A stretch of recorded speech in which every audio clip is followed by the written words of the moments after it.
जय माता दी। In previous class we discuss about regulation of breathing.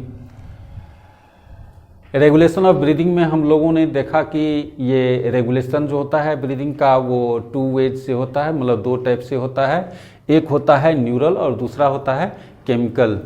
तो न्यूरल कंट्रोल ऑफ ब्रीदिंग के बारे में हम लोगों ने पिछले क्लास में फुल्ली चर्चा की थी और आई होप कि आप लोग बहुत अच्छी तरह समझे होंगे, उसमें कोई दिक्कत नहीं हुई होगी। अगर हो दिक्कत तो उसको कमेंट सेक्शन में ज़रा लिख के भेजें। आज का टॉपिक जो रहेगा उसी का सेकेंड भाग, यानी chemical control of breathing. Chemical control of breathing, जैसा कि नाम से ही हम लोग समझ रहे हैं कि कुछ केमिकल ऐसे हैं जो हमारे रेट ऑफ ब्रीदिंग को चेंज कर सकते हैं। रेट ऑफ ब्रीदिंग को चेंज करने वाले कौन से केमिकल हैं, वो किस प्रकार हमारे ब्रीदिंग के रेट को चेंज कर सकते हैं, इसे भली भांति समझने के लिए, इसे पूरी तरह समझने के लिए हम लोग एक एग्जाम्पल लेते हैं। एग्जाम्पल पर ज़्यादा समझने में अच्छा होगा। तो एक एग्जाम्पल लेते हैं कि यदि हम लोगों में से कोई एक लड़का यदि वह रनिंग करके आता है तो रनिंग करने के दरमियान वो क्या देखता है, जब वह रनिंग करते रहता है, ऐसे करके रनिंग करते रहता है, तो रनिंग के समय वह देखता है क्या कि उसका ब्रीदिंग रेट जो है वो काफ़ी हाई हो जाता है, मतलब वह हाँफने लगता है। मतलब क्या, रेट ऑफ ब्रीदिंग जो है वो काफ़ी बढ़ जाता है। ऐसा क्यों होता है, रेट ऑफ ब्रीदिंग क्यों बढ़ जाता है? तो ये हम लोग जानते हैं कि जब हम लोग ये इनहेलेशन करते हैं, मतलब एयर को हम लोग अंदर लेते हैं, लंग्स में लेते हैं, तो ऑक्सीजन जाती है, O2 जाती है, और यह O2 जो है वह ग्लूकोज के साथ मिल करके C6H12O6 मान लिया जाए, ग्लूकोज के साथ मिल करके ग्लूकोज को बर्न करता है और इसके बाद यह देता है हमें कौन चीज़, ATP। क्योंकि रनिंग के समय में हमारे मसल सेल को ज़्यादा से ज़्यादा एनर्जी की आवश्यकता होती है, ज़्यादा से ज़्यादा ATP की आवश्यकता होती है, और इस ज़्यादा से ज़्यादा ATP को फुलफिल करने के लिए उसे क्या चाहिए, ज़्यादा से ज़्यादा O2 चाहिए। ग्लूकोज तो चाहिए ही, ज़्यादा से ज़्यादा O2 चाहिए, और ज़्यादा से ज़्यादा O2 लेने के लिए वह क्या करता है, अपने रेट ऑफ ब्रीदिंग को बढ़ाता है। लेकिन रेट ऑफ ब्रीदिंग को बढ़ाने के क्रम में जब यह O2 और ग्लूकोज मिल करके ATP को देता तो है, एनर्जी निकालता तो है, लेकिन इसके बाय प्रोडक्ट के रूप में, वर्ज्य पदार्थ के रूप में कुछ न कुछ निकलता होगा। वो सभी आदमी जानते हैं कौन सा चीज़ निकलता होगा बाबू, इसमें निकलता है CO2। यदि हम लोग लकड़ी को जला करके और उससे ताप लेते हैं, उस ताप पर हम लोग भोजन पका लेते हैं या वह बहुत सारे काम उस पर कर लेते हैं, तो वह लकड़ी को जला करके हम एनर्जी, हीट एनर्जी तो गेन कर लेते हैं, लेकिन उसके बाय प्रोडक्ट के रूप में हमें क्या मिलती है, राख मिलती है, कोयला मिलती है, नहीं। ठीक उसी प्रकार यह हमारा शरीर जो है वो O2 और ग्लूकोज दोनों मिल करके और तब रिएक्ट होने के बाद हमें क्या देता है, ATP देता है, एनर्जी देता है, और बाय प्रोडक्ट के रूप में हम लोगों को क्या मिलता है, CO2 मिलता है। अब यह CO2 जब हमें मिलती है तो क्या होता है, रनिंग में या हैवी एक्सरसाइज में या स्विमिंग, इस समय हमें जब यह CO2 ज़्यादा प्राप्त होती है तो CO2 का लेवल हमारे ब्लड में क्या होगा, इंक्रीज होगा। CO2 ज़्यादा से ज़्यादा इंक्रीज होगा, और CO2 यदि इंक्रीज होता है तो यदि आप मेरा पिछला लेक्चर लगाए होंगे तब तो याद होगा, नहीं तो लगा लेंगे फिर से। ये ट्रांसपोर्ट ऑफ CO2 शायद हेडलाइंस है, उसमें देखिएगा कि यह CO2 जो हमारे ब्लड में है वह हमारे ब्लड में जब जाती है तो ब्लड के पानी के साथ रिएक्ट करके और तब यह क्या बनाती है, CO2 प्लस H2O, और यह बनाता है H2CO3, और फर्दर यह ब्रेक डाउन होकर के क्या बनाता है, H plus ion and HCO3 minus ion. देखिएगा उस वीडियो में कि CO2 जो है वह CO2 ब्लड के H2O से रिएक्ट करके H2CO3 और उसके बाद फर्दर ब्रेकडाउन होकर के वो बनाता है H पॉजिटिव आयन। यह H पॉजिटिव आयन जो बनाता है, इसका मतलब क्या हो गया, यह H पॉजिटिव आयन जो है वो हमारे ब्लड के pH को निर्धारित करता है, pH को घटाता बढ़ाता है, यानी pH depend on the H plus ion in our blood. So यहाँ पर दो फैक्टर्स जो हैं वह हमारे इस रेट ऑफ ब्रीदिंग को चेंज कर सकते हैं। एक तो इंक्रीज इन CO2 लेवल और दूसरा हो जाएगा H प्लस आयन लेवल। यानी जब ये CO2 बढ़ते जाएगा तो CO2 से ही तो हमें H प्लस आयन मिलती है। यदि CO2 बढ़ते जाएगा तो यह H प्लस आयन क्या भी होगा, यह भी बढ़ते जाएगा, नहीं बढ़ेगा, बढ़ेगा।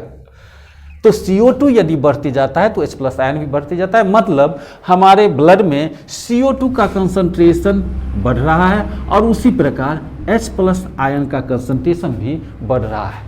और यही दो फैक्टर्स जो है वह हमारे रेट ऑफ ब्रीदिंग को चेंज कर सकता है। अब सवाल उठता है कि रेट ऑफ ब्रीदिंग को चेंज तो कर सकता है, लेकिन कैसे?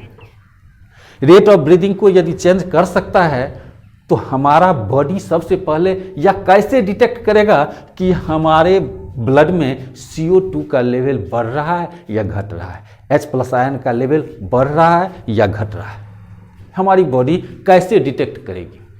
नहीं तो चलिए इसको जानने के लिए हम लोग चलते हैं पिछली क्लास में जो न्यूरल रेगुलेशन ऑफ ब्रीदिंग को पढ़ा था उस पर हल्का सा चलते हैं फिर और देखते हैं किस प्रकार हम लोग इसको डिसाइड कर सकते हैं। देखिए, इससे पिछले क्लास में हम लोगों ने ब्रेन का फोटो बनाया था। इस ब्रेन में हमने देखा था क्या कि एक फोर ब्रेन का यह पार्ट सेरिब्रम के अंदर ये डायनसेफ्लॉन, याद है कि नहीं है, डायनसेफ्लॉन, एंड डायनसेफ्लॉन के नीचे यह हो गया मिड ब्रेन।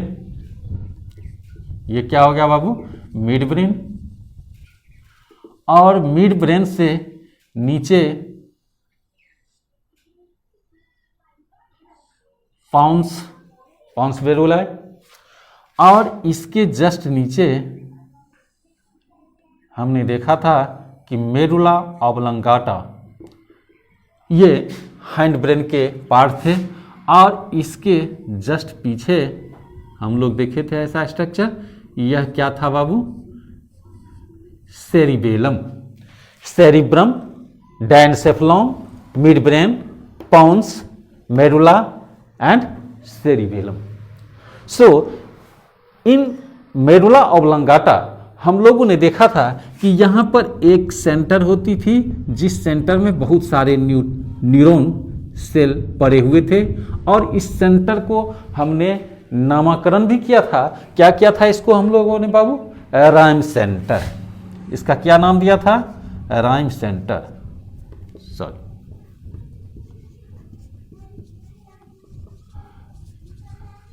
राइम सेंटर, इसका नाम दिया था हम लोगों ने राइम सेंटर।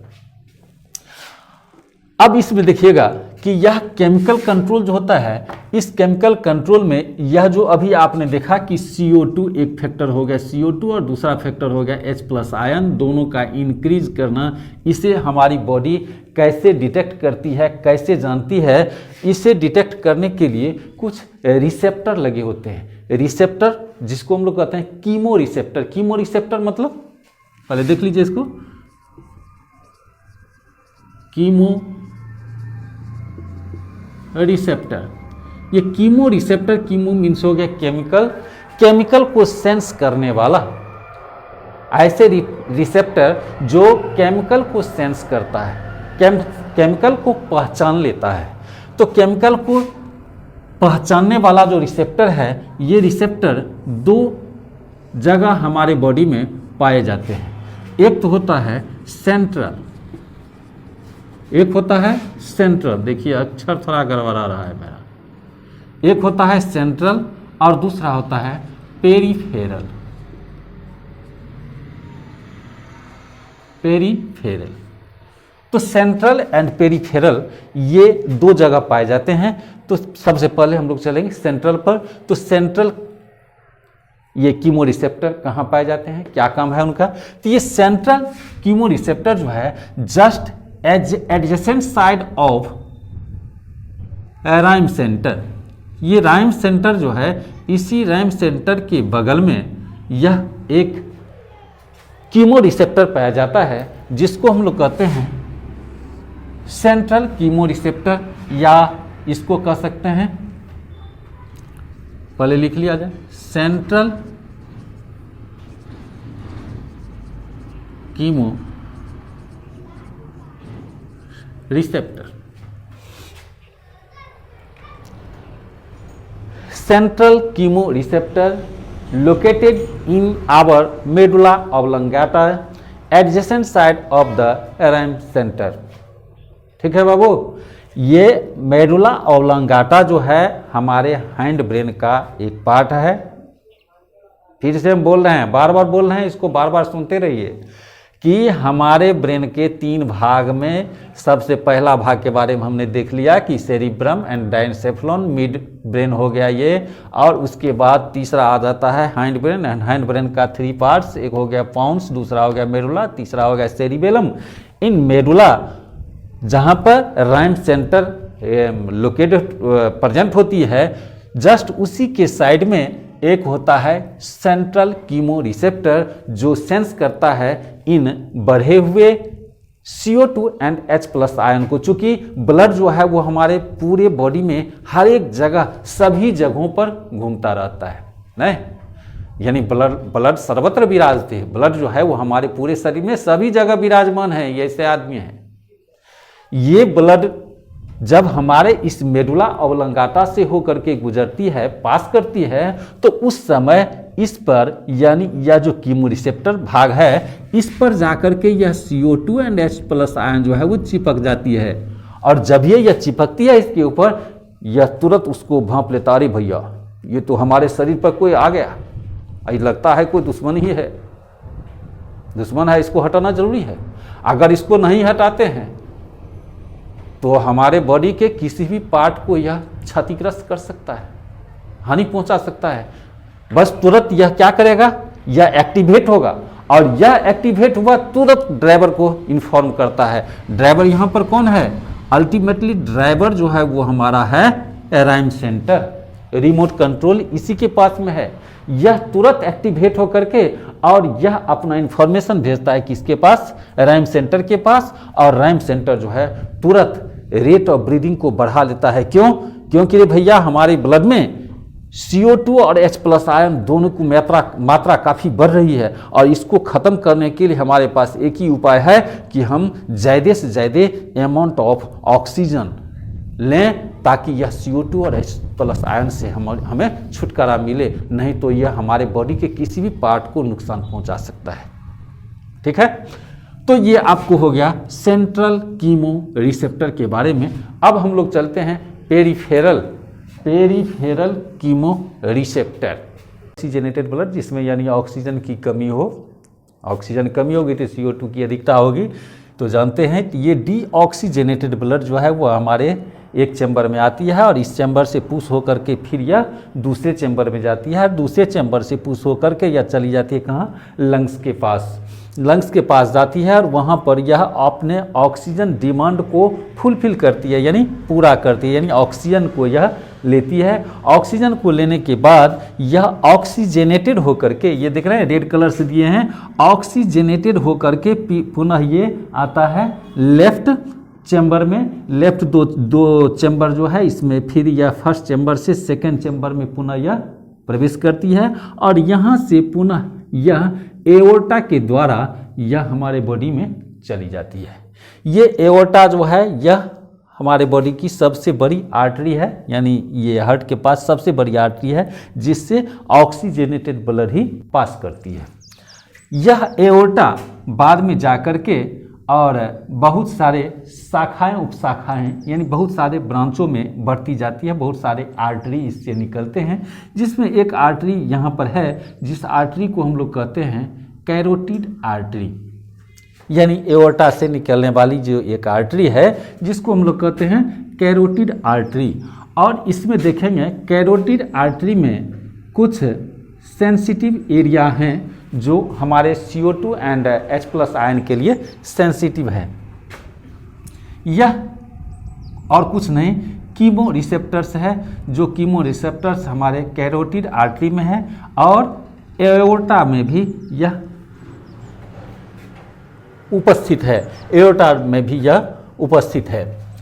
अब इसके बाद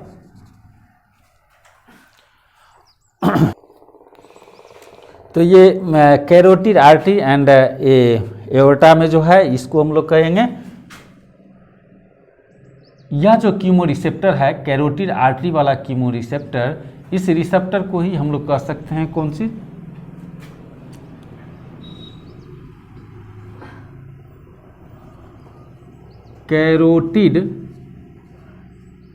कैरोटिड बॉडीज। और यह एओर्टा में जो उपस्थित है, ये जितने भी आपको कीमोसेंसिटिव एरिया, इसको हम लोग कहेंगे एओर्टिक बॉडीज।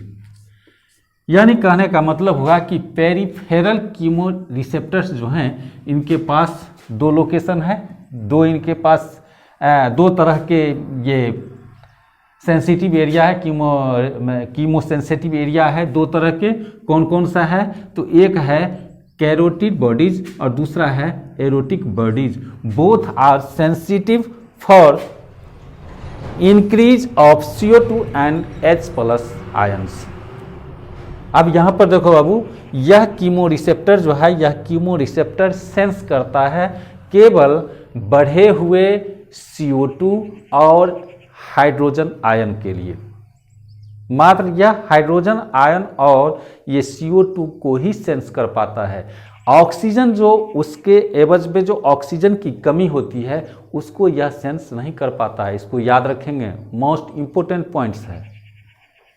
यानी कीमो रिसेप्टर जो है वो सेंस करता है केवल ऑक्सीजन के इंक्रीजिंग लेवल को और H+ के इंक्रीजिंग लेवल को, यह सेंस नहीं करता है ऑक्सीजन के डिक्रीजिंग लेवल को, यह सेंस नहीं करता है। यह मात्र सेंसिटिव है किसके लिए, CO2 एंड हाइड्रोजन आयन के लिए।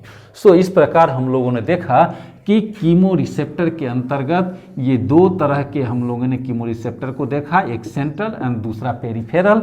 Central chemoreceptor is located in our medulla oblongata, is the part of hind brain, but where peripheral chemoreceptors is located in our heart aorta and artery।